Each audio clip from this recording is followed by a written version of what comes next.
It is Thursday, August 17th. Welcome to another edition of Baseball Today. This one's brought to you by shop.johnboymedia.com. My name is Trevor Plouffe. Chris Rose is not here again. He's doing his NFL Network stuff. But again, replacing him in this lineup, it's a banners-only show. Jolly Olive in the Shea Station Blacks. Beautiful jersey. What's going on with you this morning? Oh, Trev, I'm great this morning. Got a little work from home day. I saw the top of our topic sheet, a little Chris Morel talk, a little walk-off homer talk, and I got inspired. So I threw on the jersey where I made some magic happen in the warehouse. Some would say that game, that swing changed the trajectory of Jolly Olive's life. I saw confidence just rise from nowhere, essentially. You were a decently confident young man before that, but then once you hit the homer against James, things have just taken off for you. Trev, we can be frank. That was a man with no confidence, no gumption. And then he took one hard, angry swing, and the trajectory of his life changed. That's all it is, man. What a warehouse moment. I forgot to mention, as I always do, producer Dan along for the ride, super producer, my teammate in Blitzball. Let's go. Rotten forever. We're going to start like we always do on this show, Jolly, with a tip of the cap. Mine's backwards, so I'll go like this. Bam, tip of the cap. And I'm giving it to Bryce Harper. He had his first multi-homer game, of the season as Philadelphia hands Toronto a loss. I just wanted to shout out Bryce because the power hasn't been there. We know he had surgery on the elbow, comes back early, says, you know what, I'll DH, I'll do what I have to do. And then as soon as I can, I'll play first base. This is a superstar of the game, Jolly, like a face of the game of baseball with a massive contract, willing to do whatever it takes to be on the field and not only DH, but he understands that playing first base opens up the roster flexibility so much for them. He learns a completely new position in the middle of the year as he's coming back from a surgery. It's nuts. Appreciate Bryce Harper, people, is basically what I'm trying to say.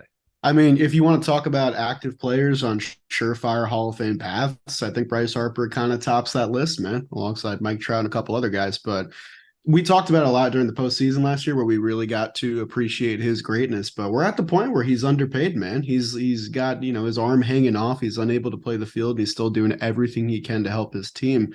And yeah, man, that defense is important because we've known the way this Phillies team has been built, that defense is going to be an issue. It's been kind of a big issue with Schwarber this season. So Harper doing anything he can to free up that DH spot goes beyond him hitting 2 homers in a game and stuff like that. Special player. Get those clunkers off the field. Put them in the DH spot 100%. Yeah.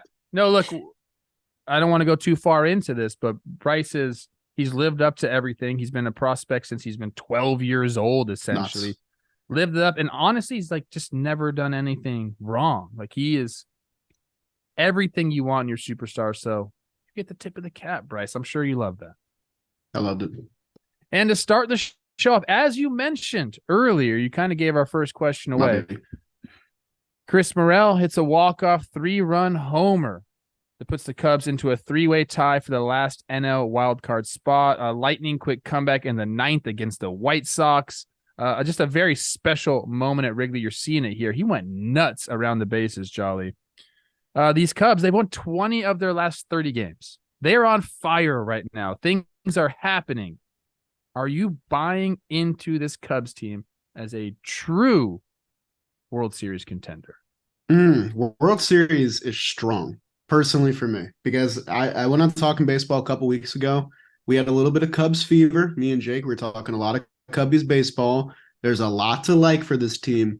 World Series, I think I'm going to be out on, but I would like to see this team get in the dance, and I think they can shoot higher than a wild card spot. I think they can take that Central Division from the Brewers, who haven't really done a ton to really tell me, hey, we're going to run away with this thing.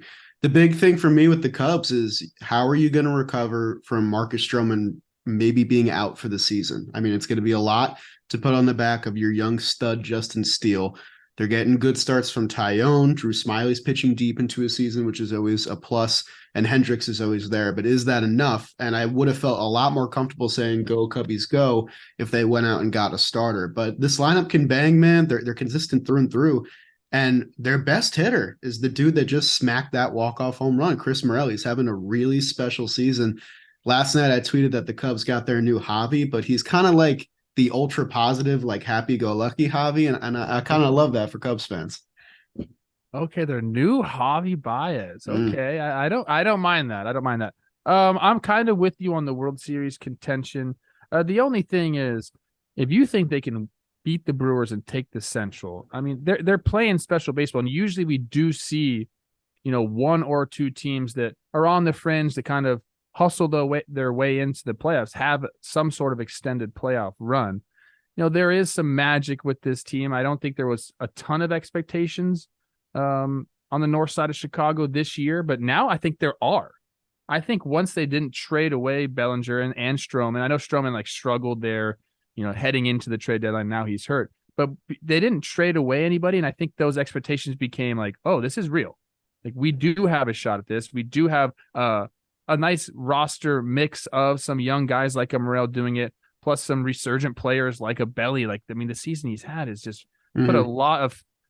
he's made a lot of Cubs fans believe in this year. But I agree with you on the starting pitching front. I mean, with Stroman there, I would say yes. I think they could be contenders, even though he had been struggling. I think there's a world. This is a Jake Storielli phrase. There is a world where if Marcus Stroman was here, it doesn't matter what he does going into the playoffs. This guy's a big game pitcher. And I think that, when the lights were the brightest, I think he would step it up. Now, not having him there does leave that starting rotation a little bit thin. And the roster doesn't necessarily match up against some of these other teams in the NL, namely the Braves and the Dodgers. But I want to say yes. I want to say they could be the magic team. But really in my heart, I'll say I don't think they're true World Series contenders just yet. Or, I mean, they'd have to do something crazy to convince me of that, I guess. I'd have to see these starters go on some sort of a tear and Drew Smiley step back into rotation and go into some sort of tear, which I just don't know if that's going to happen, Jolly.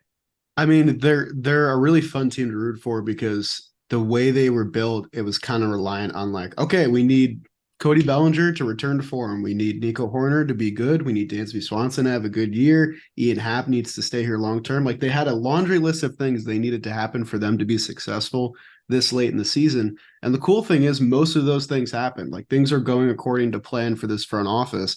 And for me, deep down, I just want to see a Central team do something in October. I feel like it's been forever since I've seen either league's Central team make some noise in the playoffs. And if it's going to be this Cubs team, then I'm down for it because I think there is a wide open net in the National League right now behind those top two that we talked about yesterday in the Braves and Dodgers. And if the Cubs can make some noise and take down some teams down the stretch, it's better to get hot now than to get hot in April and May. So I'm really interested to see how they play going forward. I did watch my Mets take 2 out of 3 from them, which kind of took a little bit of steam out of my Cubs fandom because I was like, come on, how are you losing to this team? But last night, that was a big win for them. So if I'm not mistaken, they would, if they're the third wild card team, they will end up playing Milwaukee. That's correct. And they have gone 3-4 against them this year, but certainly a winnable series. I mean, these teams see each other a lot. Anything can happen in that. So, hey, in my mind, that's kind of what I have.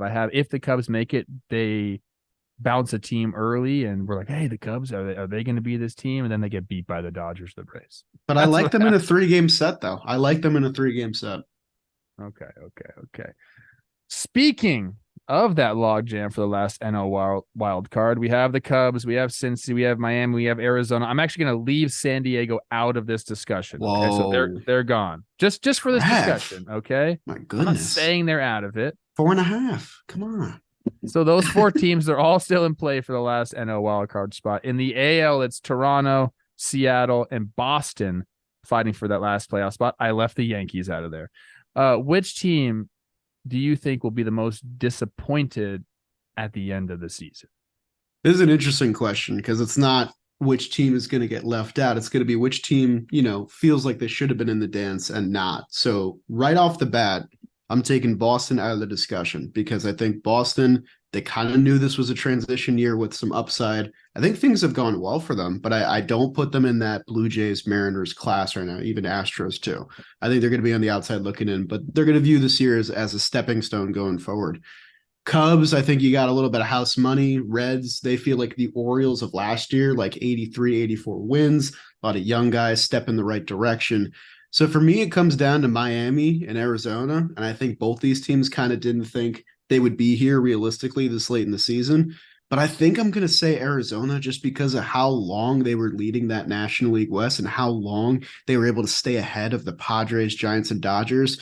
And for it to fizzle out in this nasty losing streak that they've been mired in is really disappointing because they also went for it at the deadline. They pulled off a couple great trades for Tommy Pham and Paul Sewald. And while it's starting to pay a little bit of dividends and they've been winning recently, they've won 4 of their last 5. They had that nasty losing streak to kick off August, which really took them out of contention for any division discussion. And they're going to be leaning heavily on Zach Gallen going forward. There's been injury problems with Merrill Kelly. The rest of the rotation hasn't really panned out. And for them, it kind of feels to me like a season that potentially got away because now they're on the outside looking in on the playoffs. And I kind of like the chances of like every other team in front of them. When, if you asked me a couple months ago, I probably wouldn't have said that. I agree with you, Arizona, getting off to that fast start, leading the division, now kind of falling to where they've fallen definitely seems disappointing, but I don't know what aspirations they necessarily had before the year. So I'm going to go, I'm going to go with one of the AL teams. And you took the words right out of my mouth. I think it's either Toronto or Seattle. If one of those two teams doesn't get in, I think they're very disappointed. Toronto has been on the cusp of this window, and I love their roster, and everything seems like they just got it all figured out. Like the starters have been good. They've got a great year from Barrios, and like things have really gone to plan for them. Maybe the offense hasn't been there fully, and they could have, had more power, and Vlad could have had a better year, and all these different things. There are things they could have done better, but they've had, for the most part, a decent year. And for them to miss the playoffs, I think would really be bad. But I think really, I'll pick Seattle because they had big dreams coming into this year, and I think they put themselves into like a World Series mentality.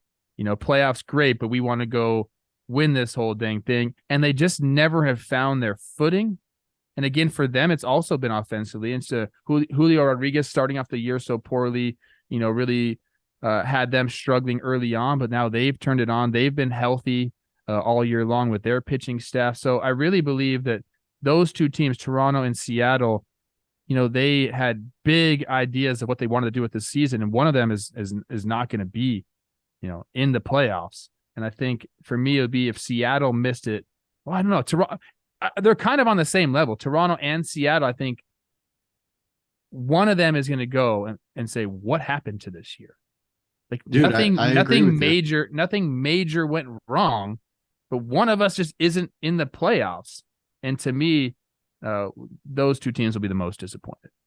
It's part of, just being in the American League because it's just tough every year and has been for years on end. But I like that you highlighted these two teams specifically because I think if you ask me right now, like what rotations in the American League do I like the best going into the playoffs? I think it's these two teams, man. I think they both have a good 1 through 4 who have stayed healthy all year long. Like if you put a team in a 3-game set against the Mariners where they got Castillo, Kirby, and Gilbert to throw at you, I really don't like the opponent's chances, man. You could say the same thing about the Blue Jays. But the fact of it is, I think we like the Rays and the Astros too much to really believe that either of them are going to get leapfrogged out of it. So it's going to come down to Toronto or Seattle. And both these teams definitely deserve to be there. And if they were to get in, would absolutely make some noise. But I think one of them's getting left out. And I think you're right. It's going to be really, really disappointing for either team. It's because, yeah, like they've stayed healthy and things have just gone according to plan mostly. Like the offense is dipping a little bit. That's the only thing that you could really point to. And sheesh, man, that's always tough. Tough world out there. And this one is brought to you by Bally Sports. You guys know Bally Sports. I work for Bally Sports when I call the Twins games. It's how Brewers fans watch the Brew Crew in Milwaukee. It's how Tigers fans watch their team in Detroit and how Marlins fans watch their team in Miami. You guys understand the drill. Baseball's changed a lot this year. The pitch clock rules have come in, and they've made the game better. There's less downtime. There's more action. It's a faster pace. I love it. You love it. The only problem with it, though, is that because the games are speeding up, there's no time to drink those big old tall boys anymore. So Bally said, you know what? We're going to do something. Shorter games call for shorter beers, and that's why they've created Short Boy Summer. They created Short Boy's beer. There's 8.4-ounce cans of delicious baseball beer. They're crisp. They're refreshing. The can is stubby yet substantial, just like my friend Jake Story Alley, and it's only available in select markets. Again, shorter games means shorter beers. It's time for Short Boy Summer. Watch the shorter games on Bally Sports and stream on the Bally Sports app. Go check it out if you want to watch your local team. If you want to watch Coach Trev call the Twins games, go get that app and watch Bally Sports all summer. It's a Short Boy Summer. It is a tough world. Speaking of some of these pitchers, you mentioned George Kirby. There's Zach Gallen going tonight. He's facing the Padres. George Kirby facing the Royals. And then we also have Corbin Burns going up against Lance Lynn and the Dodgers tonight.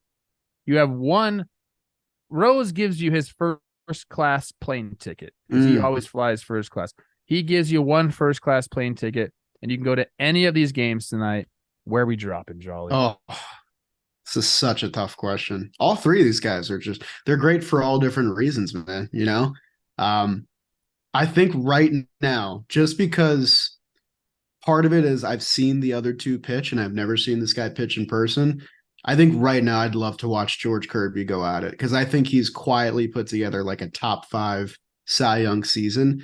And the reason why I love watching him pitch is that he doesn't fucking walk anybody. All he does is throw strikes.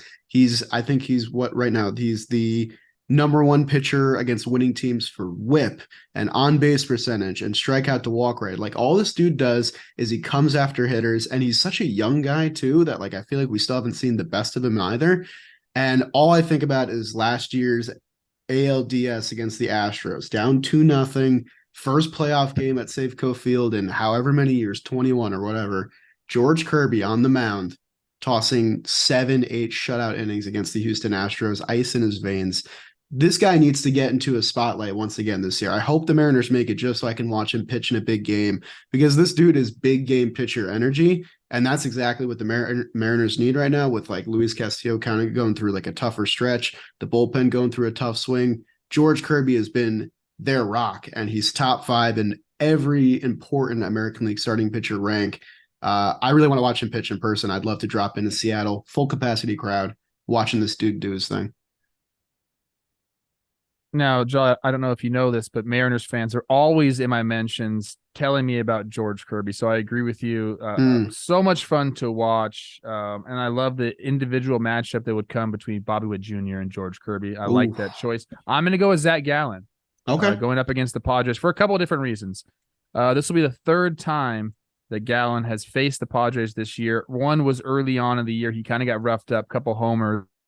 And then the last game he pitched was against the Padres. On August 12th, he went 6 innings pitched, 4 hits, no runs, 8 Ks. He's facing them back-to-back starts. So I always like that aspect. Like, what's he going to do differently? Is he going to just say, hey, you know what? I had success last time out against you. I'll do the exact same thing, see if you can hit it.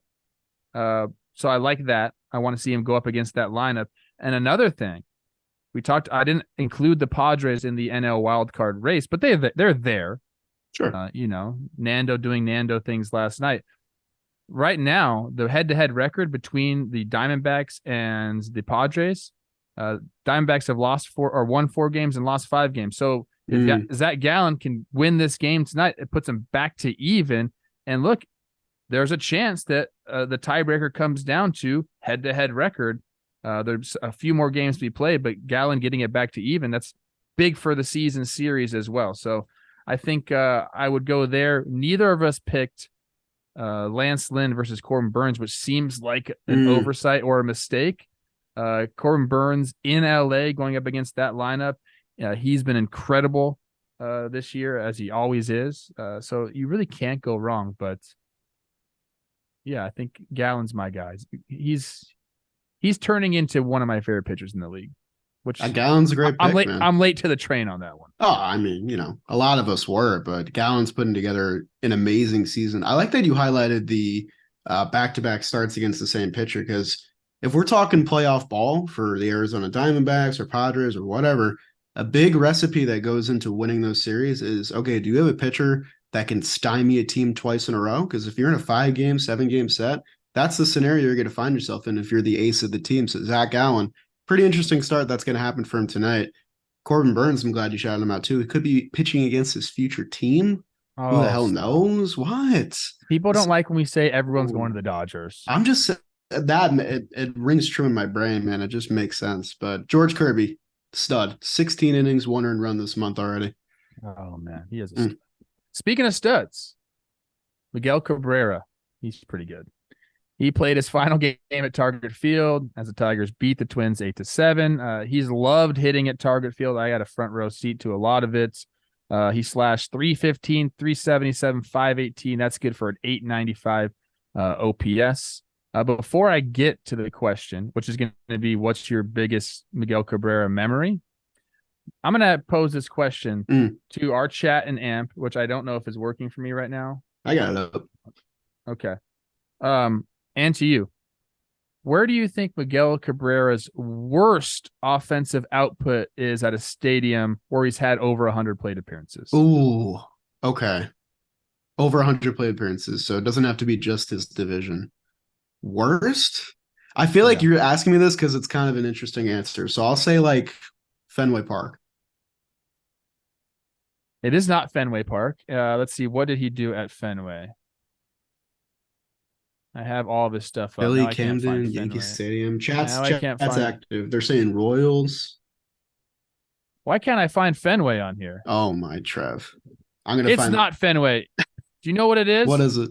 And this is the most surprising thing. It's the Rogers Center in Toronto. Really? Yes. Never would have guessed. 198 plate appearances there.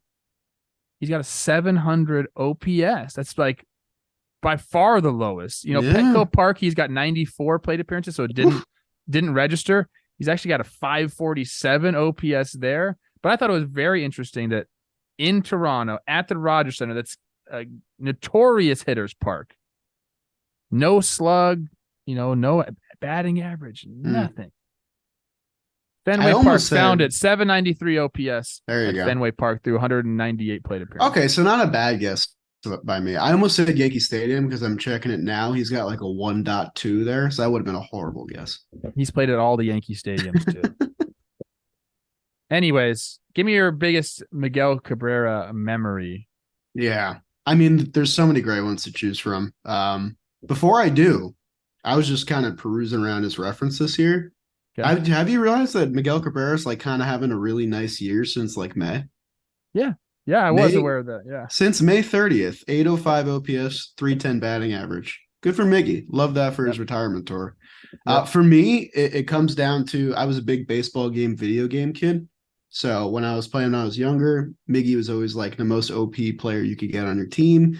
And a lot of those games, he was still repping the Teal Marlins uni. So a lot of the memories I have are when he was with that team for that brief amount of time at the beginning of his career.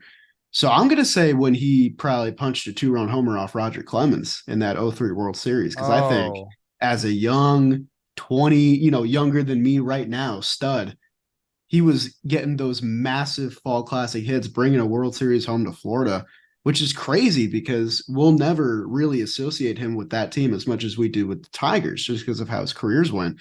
But when I think of big Miggy moments, I think of that. I think of him walking off in his first major league hit. Like I can't believe they traded him. I mean, I know it's been 20 years since that, but like just crazy. Yeah, I mean, there's so many moments you can go to. I love the homer against Mariano Rivera as he just figures out what to do with that pitch. You could just see him in his mind figuring it out. For me, I have an interesting one. I got to see him during his Triple Crown years, his MVP years is incredible. Just getting time to talk with him. He was always really nice to me. I wasn't a threat, so he's just nice to me. You know how it is. And then it changed one day. I'm playing third base, and he hits, I think it was actually against Kyle Gibson, hits a rocket over my head, and I freaking jump up and snag this thing out of the air. Oh, we gotta Take a find this double, play. take a double away. I think I double up somebody. So I took some stakes away from him, extra base hit, and he was legitimately mad at me. Like later in the game, he got on base and he was like fucking like he wouldn't look at me and he was pissed at me. And I thought he was joking. I thought he was joking, Jolly. And it took him like the next time we played him was like weeks down the road. And finally, at that point, he was like back to like smiling and like Miggy.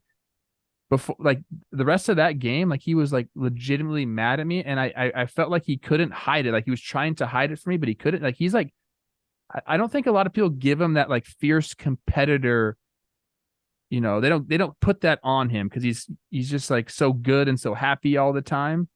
You know, like, but he was a fierce competitor, man. And I saw that come out there, and I'll never forget that feeling. I was like trying to like joke with him, and he just like was not having it. I mean, I think he expected you to comply, man. If he rips the ball hard, you got to let that through. That's greatness in front of you, you know. But that's the competitor in you. I get it. Yeah, I'm sorry. Yeah, I was trying to do anything to stay on the field, Miggy. Okay, not all of us could wake up and hit 3:30. But no, he was great. I just every time I see him like finish his career at this certain park, like when he did it at Fenway, I thought that was really special. But Target Field, he spent a lot of time, being a fucking menace. Oh, how do you hit there? I'm curious. The Minnesotans. He. I just read off the stat line, Jolly. He didn't listen to the question. 895 OPS there. Not bad. Not bad. Not bad. Yeah, not bad.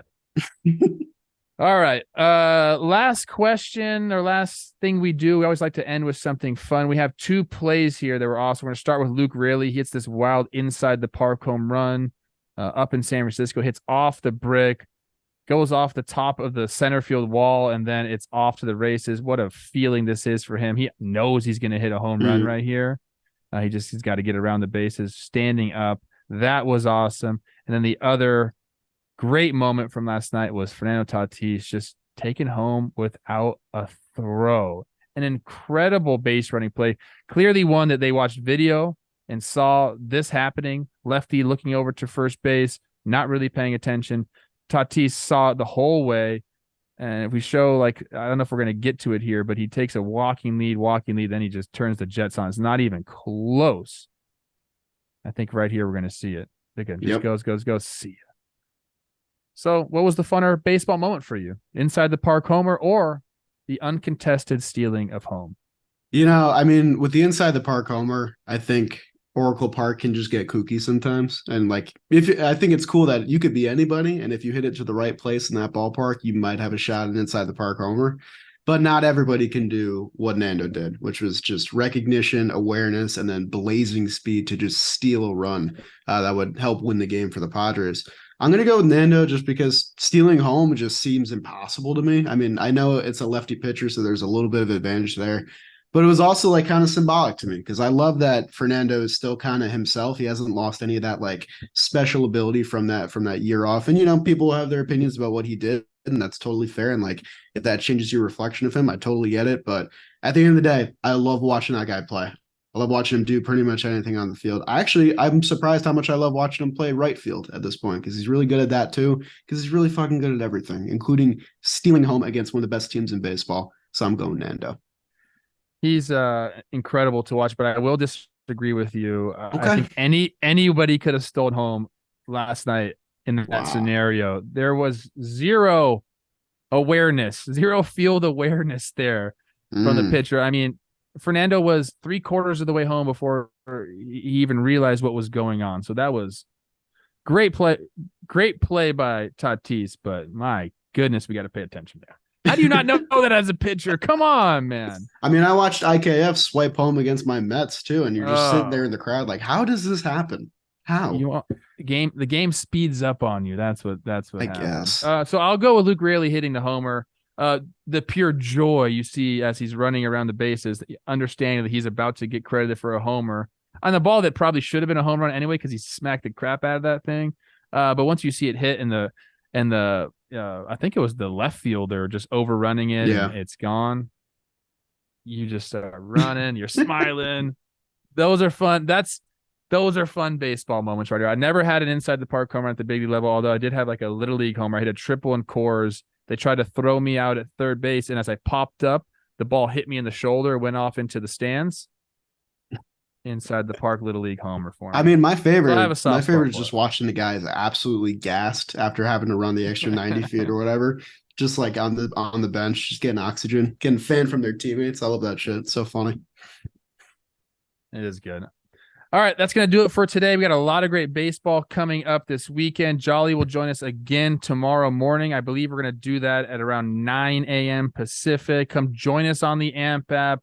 Download it. Come hang with our community. Talk ball with us. We get a little crazy on the AMP app, a little more risque, if you will. Kooky. A little bit more than that than we do on the YouTube side. So for Jolly, for the amazing super producer Dan Rourke, I'm Trevor Plouffe saying we will see you tomorrow on Baseball Today.